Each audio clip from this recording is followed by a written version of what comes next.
Therapy simply doesn't work for me. I think it's so important to really sit down with yourself and ask yourself and be reflective with yourself and really get to the bottom as to why it might not be working for you or if it really isn't working for you.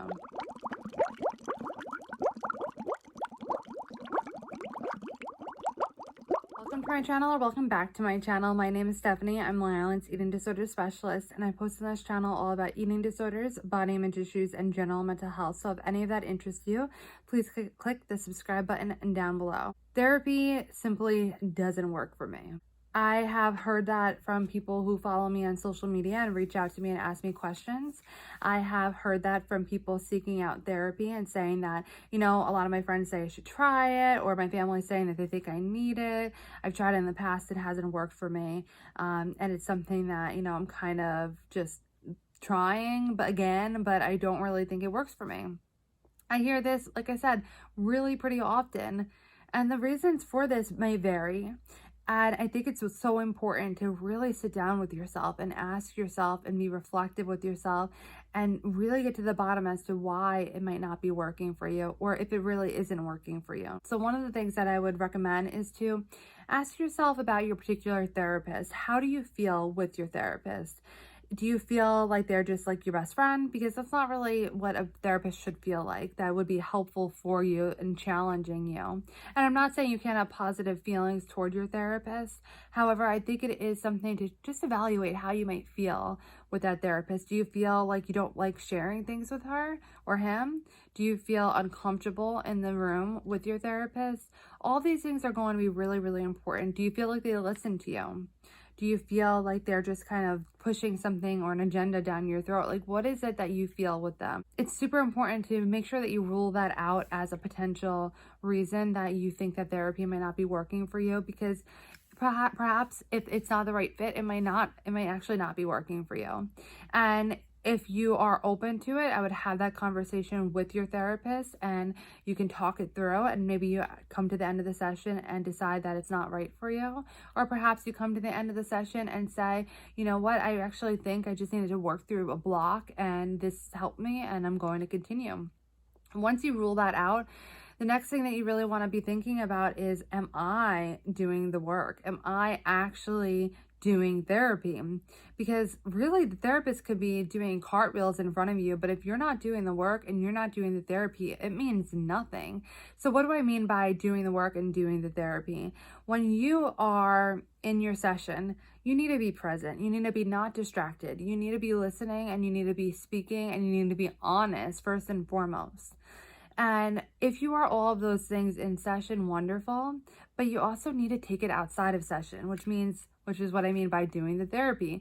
Taking goals that you have set together, taking skills that you have learned in therapy, taking whatever it is that came from the session out into the real world and applying it. And then coming back to your session the next week and saying, okay, this worked for me, this didn't work for me, this is what I'd like to improve on, and going from there. If you are not doing these things, then that might be a reason that therapy isn't working for you. And you need to look internally and say, what is going on? What am I not doing right? What is it something that I can do to improve?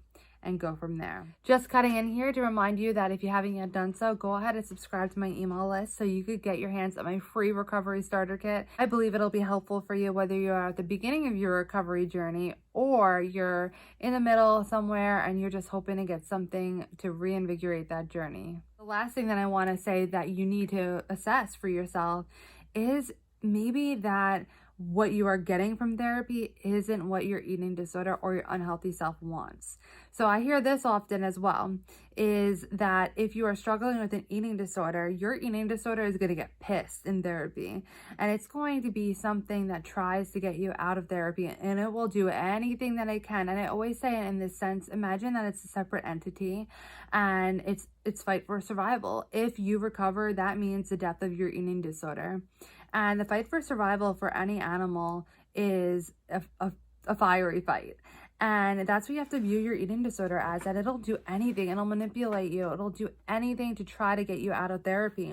So is that what might be happening? Is it maybe a flare up because it's working and you're just kind of resistant to it because you're afraid of what it means to let go of your eating disorder? You're afraid. Who are you without your eating disorder? All these things may be popping up for you, and it might cause you to try to run. However, again, this is another thing to talk to your therapist about and use whatever coping skills you have and journal, whatever you got to do to try to get through this. And all you need to do is keep bringing yourself back to therapy and trying your best to do the work. And I'm not saying it's going to be perfect. I'm not saying you're going to be perfect and then every single time you're going to be the perfect client, so to speak, as if there was one, and do everything the therapist says. You're going to do exactly the way they'd say it. You're not going to be perfect. It's okay. But to constantly do your best to do your best. And that's what you need to do. But you really need to look inside and say, is this therapy actually working for me? Is this therapist working for me? Are they actually challenging me? Is it something that I'm doing or not doing? Is that something that I'm struggling with? Or is it really working? However, I'm resistant to that. I hope you found this video helpful. If you did, please give it a thumbs up. Leave a comment down below if you've ever thought that therapy wasn't working for you and why you think that might be. You could click my face in the corner of the screen to subscribe to my channel, and I wish you the proper help on your journey to finding your state of balance, and I will see you in my next video.